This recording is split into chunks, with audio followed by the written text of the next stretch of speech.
Welcome to today's lesson. So far, we have looked at various parts of Python programming, and I'm sure by now you've followed all the lessons we have had, and then some of the ones on the exercises on the blog. You should be very conversant with programming by now. So let's just a quick recap of what we have done so far. We have seen the built-in function print and how that is used to present results on our output. So in the beginning, we had print world, print 3, print 5. I also did the print 3 plus 5, and then you saw what happens with that. And then we saw some other prints. We now looked at other parts, like using the input statement. In the input statement, you are able to get input from the user. So it's also a built-in function. So print is a built-in function, and then input is a built-in function. But remember the print with the brackets or parentheses around them. After writing the print, you put the parentheses, and then you write the input, also parentheses. These are called functions. They are built-in functions of in Python 3.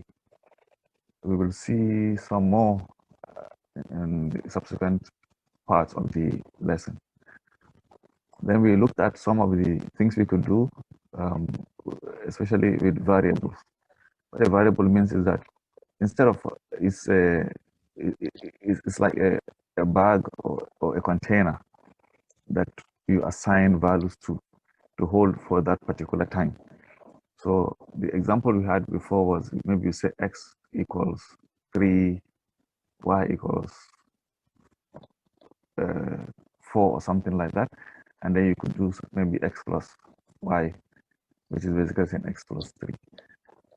With variables, you can also have other, it doesn't have to be just numbers, you could have strings as well. So sometimes you could have maybe x equal to j or something.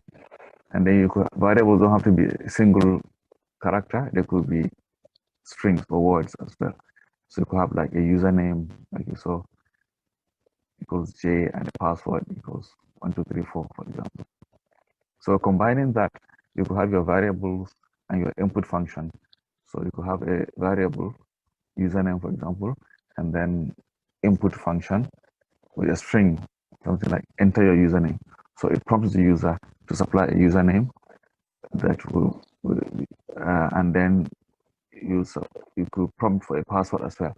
So the password will be the variable, and then the input will be. So there are other things you could do. So we were able to, in the last class, write this little piece of code that asks the user to enter a username, and then after entering the username, it asks for a password, and then it now prints out the it prints out welcome, whatever username was entered, and then it prints your username is, and then the username, and then your password is, and then it prints the password. So that was what we had last time. I think we are supposed to. Then Then we also mentioned about numbers. We started talking about that, and then we stopped. So maybe I will continue from there today. Today we are going to write a little code. We'll comment out this vision. We're going to write a little code that will convert from kilometers to miles. In the previous classes, we kind of hinted at that when we wrote this. We said print a program to convert kilometer to miles. So we will actually write the program today. But in the last class, I mentioned there are various types of numbers. Numbers if you write a number 4, for example, and I write 4.0. So for human beings, this is easy. We can just say, oh, this is number 4. But for Python or for computers, maybe depending on how it's programmed. These two are different. So you have to specify which one you mean. If you say 4, and then if you say 4.0, there are implications. So you have to, this one here, 4 on its own is called an integer. Integer, that's integer, whereas 4.0 is a float or floating point or floating number, float. So, but in Python, this integer is represented as int. So if you write int before the number, it makes it an integer, or it tells you that it's an integer. Whereas for a float, you write it as float. So that is what is used to designate that a number is an integer or a float. And we saw that in the previous class. So why this becomes important is if you have a number, let's say x equals, let's say 5, and then y equals, or not really equals, but assign 5 to x, because this single equal sign is known as the assignment operator, whereas double equal sign actually is the equal operator. We will discuss that in some upcoming lessons. So the problem here is that when you do, let's say, print x divided by, so and this is divided by 5. So what happens? Let's see what it will tell us. It gave us 2.5. That's the answer, 2.5. So this 2.5 is not actually, it's not an integer, it's a float, because but both 5 and 2 are integers. So in some operations, this will not work. It will tell you, wait, I'm not sure what to do, especially when you take input from the user. So if in the case where you say int, and you say first number, you ask the user to supply the first number, delete is 5, and then another, sorry, shouldn't be in, should be input first number, and then input, then you could say second number. We're asking the user to supply first number and the second number. So if we run this, let's see what happens. So first number, so let's put 5 as before, second number 2. So you see, it gave us an error. So in the last class I mentioned that we could get errors. So this is also opportunity to look at what errors mean. So you see what it says here. It says traceback. So it's telling you, wait, I don't understand what's going on here. It says, what was the error? It's a built-in error type, unsupported operand for string. So if you remember, I mentioned in the last lesson that this input, by its nature, when you say input and just leave it as it is, it assumes what you're going to enter is a string. So if you put a 1, it treats that 1 as a string. If you put it like we saw with the password, if you say password 1, 2, 3, 4, it actually reads it as a string. So if you want to make it a number, or if you want to be sure that it's treated as a number, then you have to specify what kind of number it is. Is it an integer you're expecting, or is it a float you're expecting? So that will help. So if you now say int, so you could put int before the input, and then put another bracket here, close it, and then let's see what happens. And then you say int. So specifying that you're expecting to get 2 integers to be supplied as the input for x and y. So let's try it again. So if you run it again, you say first number 5, second number 2. If you run again, it now gives us 2.5, because it knows that you're talking about numbers in this situation, and the numbers are talking about here are integers. In some situations, you might need to declare this as float, so that you are, so that if you enter a float, maybe, but before then, let's just see what happens. So the program I'm going to write is going to convert kilometers to miles. So, or miles to kilometers, depending on which one you want to write. So if you now say, if the user now enters, let's say 2.5 as the kilometer number, for example, 2.5 kilometers. So you see what happens here? You give an error. It said invalid literal for int with base 10, 2.5. What it's saying is that you told it that what you are expecting is an integer, but what the user supplied is not an integer, so it's not sure what to do with that.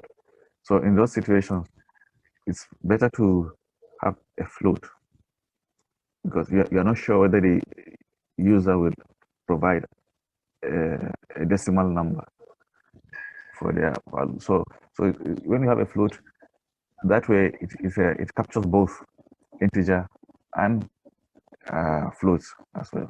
So with a float, if you put 2.5, for example, and then the second one, you just put, let's say, 3.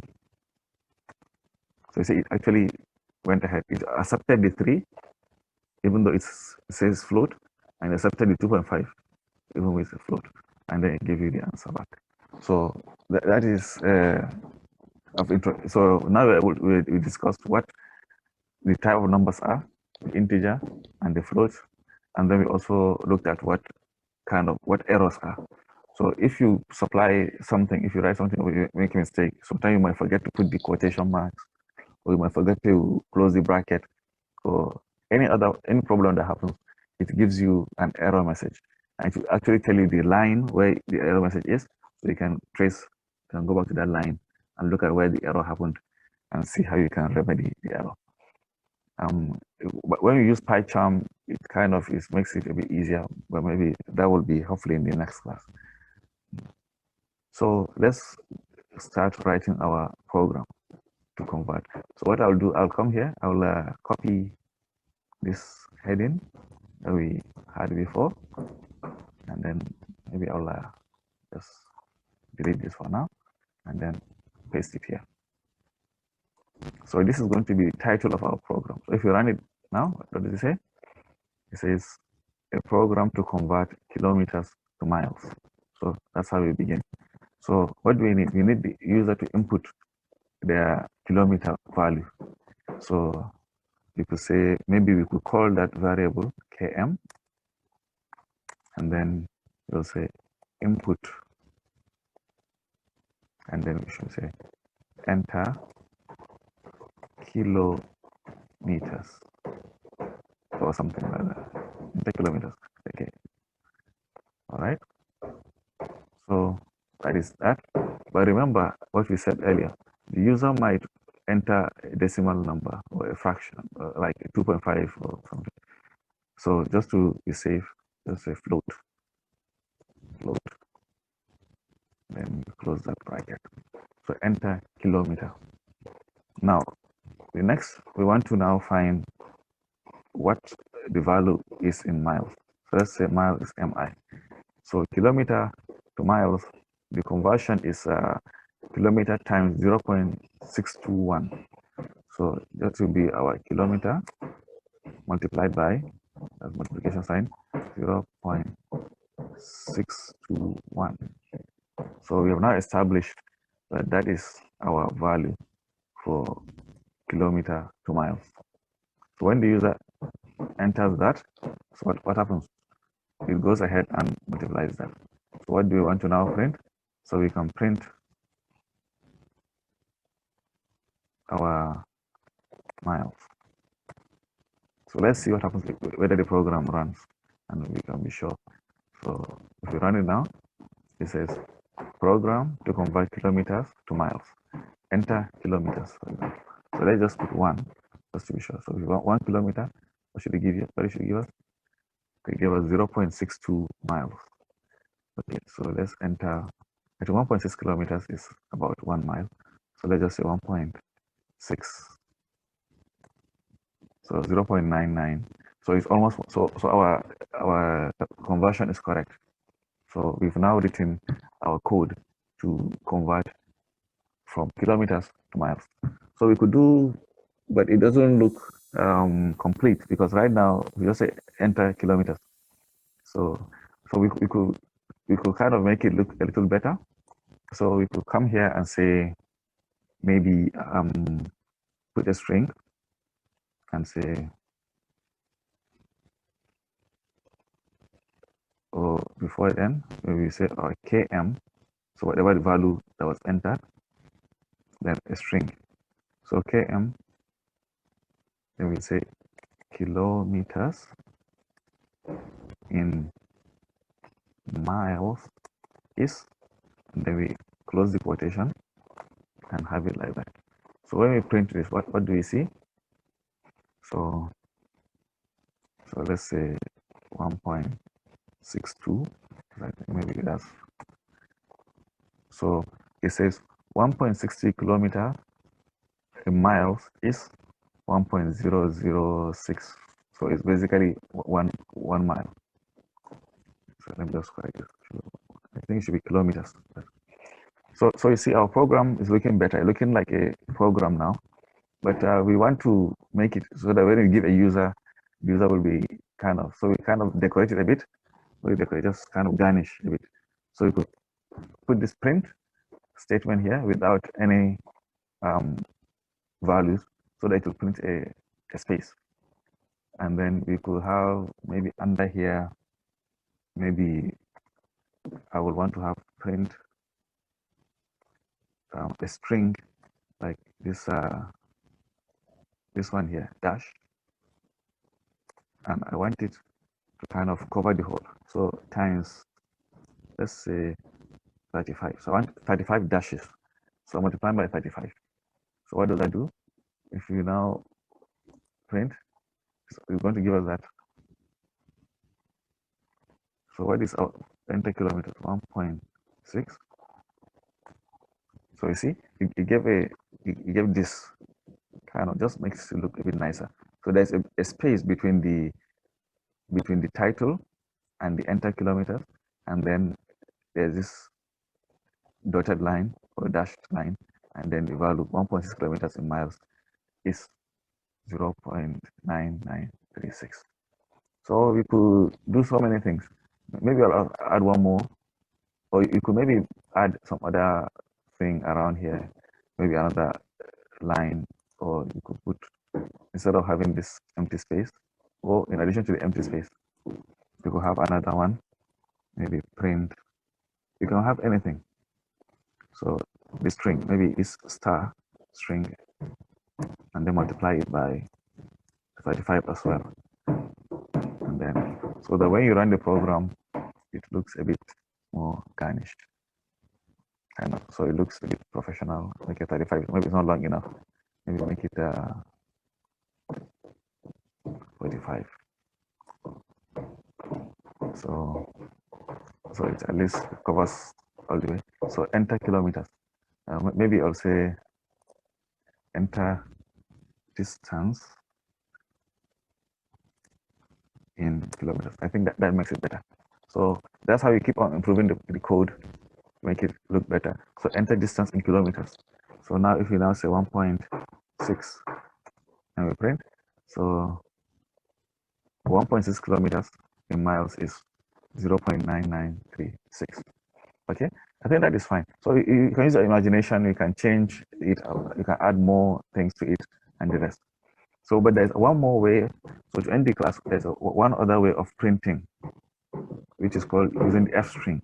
So if you say F, so say F, if you put that F and this quotation, so it treats everything inside as a string. So you could just write our kilometer, but then you have this what is known as a placeholder. So this kind of bracket, and then we could put our kilometer value inside the string. So we could say in km, kilometers in miles is, and then we could have the curly braces again, and then put our value for miles, and then we'll say miles. So what this does, let me leave a space in between them. So what this does is that it is called the f parameter. So whatever you put in between is treated as a string, but whatever is put in between the curly brackets takes the variable that you have assigned. So let's run this and see. We'll see if it gives us the same. So enter kilometers, enter distance in kilometers. So let's say 1.6, and then that is it. So 1.6, so it's still the same thing. So 1.6 kilometers in miles is 0.9936 miles. So it depends on the one you prefer to use. To use this method, you can use this style up here or this one below. So let's maybe put miles here as well. Okay. So that is it. I think your program is done. So if there is any 1.6, right? So I think it's done. So you have written your perfect code now that you can give to users, and it will be useful to them. So it takes an input and brings you an output. So you could change this code and maybe make it a currency converter, for example, if you know the conversion, or you could maybe change from kilograms to pounds or pounds to kilograms, or you could, even with this program, you can also change it, make it convert from miles to kilometers. In that case, you just divide by 0.62, divide the miles by 0.621, and then you could have it. And then you could add any other garnishing, spacing, the way you want. It's up to you. And then with the printing, you could print it using this normal method that we are used to, or using this F string method. So it's just, it depends on which is more convenient for you. So in the next class, we'll look at some, maybe look at other IDEs, maybe PyCharm and Replit, and see maybe which one you prefer to use. So if there are any questions, please let me know, and then I'll try to answer it as much as I can. Thank you very much.